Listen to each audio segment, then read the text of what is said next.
Le quotidien Le Monde publie un rapport attribué au commandant Legorju, un document qui reprend les affirmations publiées par Match.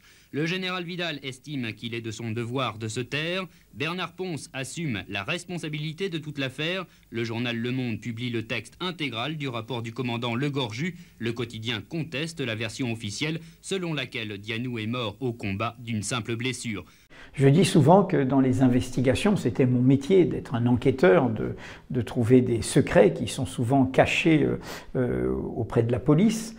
Il faut, pour trouver, savoir ce qu'on cherche.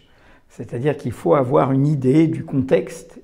Et en l'occurrence, dans le cas de ce qui s'est passé à Ouvéa, j'ai tout de suite compris qu'il y avait eu un massacre. Pour moi, c'est un massacre colonial. C'est le dernier de notre histoire. C'est le dernier massacre colonial. Parce qu'il faut se dire, on n'imagine pas ça face à des indépendantistes corses.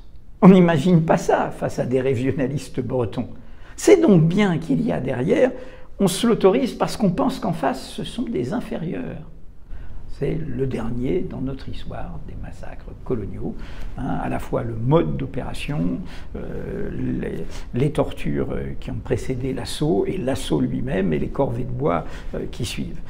Pour moi, c'est mon enquête la plus terrible. C'est celle qui reste comme une empreinte. C'est pas un scandale financier, c'est pas une affaire de corruption, c'est l'humiliation d'un peuple. C'est un crime contre des semblables, des humains comme nous, au nom de leurs idées, au nom de ce qu'ils ont fait.